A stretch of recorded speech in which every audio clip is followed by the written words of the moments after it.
Hello YouTubers, this is the Noobifier, and welcome to part 2 of the Dead Room. If you're interested in part 1, it's on the screen right now. In this video, I'm going to break down my actual plan as a set of features that are going to be incorporated into my room. That way, it'll be really easy for you to pick and choose the ideas that you could integrate into your own room. If you like my no bullshit approach, please like and subscribe to keep up to date. Let's begin.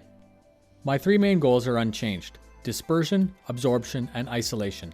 Dispersion is reducing the echo by breaking up the sound. Absorption literally means neutralizing stray sound waves dead, and isolation is reducing the ambient noise.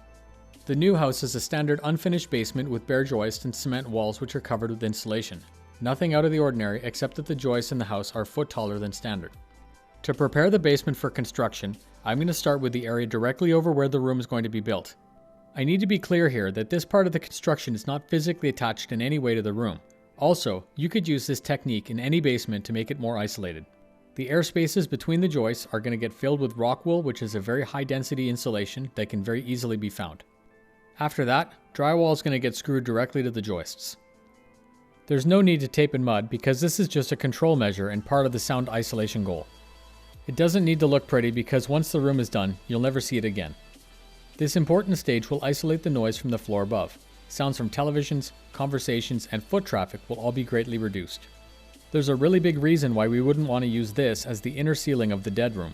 Even though it's much more isolated, the joists and floor will move and the drywall will act like a gigantic speaker.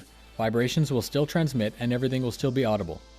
The dead room is best approached as a room within a room. It has its own ceiling that floats just below the drywall.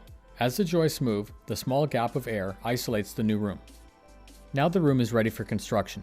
Let's talk about the floor. A true audiophile at this stage would lay vapor barrier, neoprene sheets, and then a wood frame on top of all that. That wood frame would be filled with rock wool and held together with 3/4 or better plywood.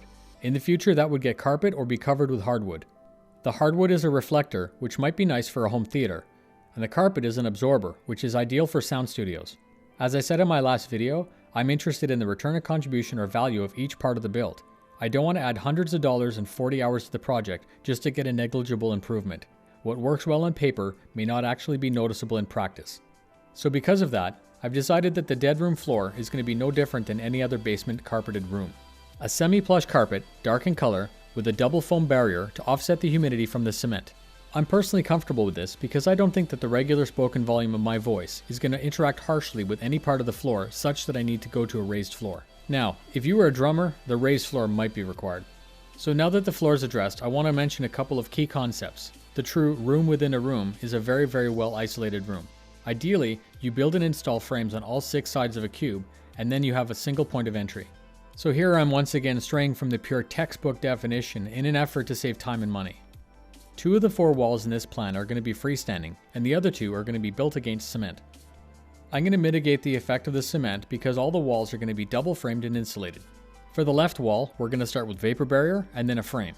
The frame will be insulated with rock wool and then buttoned up with drywall. After that drywall is in place, I'm going to build a second frame against the first. This step will result in what's called a tri-leaf framed wall. The wires will be run in the frame, insulation, and then another layer of drywall. This is the inner wall of the room. The front wall is also against cement. So the first layer is going to be the same: vapor barrier, a frame, rock wool, and then drywall. This wall is going to be a little bit different because there's a twist. The second layer of wall, there's going to be a 3x2 foot Skyline Trap framed countersunk into the wall. To build this second layer, I'm going to frame it as if there's going to be a window installed. The hole is going to have a 5/8 piece of ply screwed to the back, and the opening is going to become the base of a Skyline Trap. The trap will be built once the room is complete. So once again, this wall is a double frame tri-leaf, but with a slight variation. This Skyline Trap is a major component of my echo reduction plan.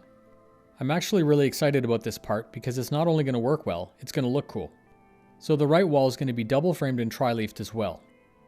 This wall is going to include the door, which is a little bit unusual. A single door could reverberate very badly, and it would also allow sound to bleed in and out. So my plan is to stack 2 door frames together such that the doors open away from each other, hinged opposite. The interior airspace of those 2 doors is going to be about 4 inches deep. On the inside of each door, I'm going to attach a 2-inch thick piece of foam. By filling the gap between these doors, they're going to work more like the wall. The thick foam will kill the noise and stop the doors from rattling. The back wall of the room is going to be built exactly like the front. It's going to include the 3x2 Skyline Trap and once again double tri-leaf. Alright, now onto the ceiling. Where it meets the wall, there's going to be a 45-degree chamfer about 1 foot in length. This will naturally deflect all vibration down the wall and away from the microphone. The room's ceiling frame will sit 1 5/8 down from the prepared ceiling and be supported only by the 4 walls. This ceiling frame will once again be filled with rock wool and be capped off by drywall top and bottom. I hope you're getting a really good idea on how I plan to meet my goals. The physical construction of this room will result both in isolation and have an anechoic property. You guys have no idea how many times it took for me to say that properly. The term is used to describe an echo-free room. I feel this is a great place to pause. In the future, I'm going to be discussing ways to make a PC silent, how I plan to implement the green screen and lighting kits, and obviously I plan to blog the actual build itself. I built this channel on no bullshit, short videos that are on point. I'm a Star Citizen YouTuber. If you follow me for that content, don't worry, this is just a side project. I hope you found this look behind the scenes both interesting and entertaining. My goal is to grow my channel, and I can't do that without citizens like you. Please subscribe to help me get the word out about Star Citizen. Thanks, and I'll see you in the verse.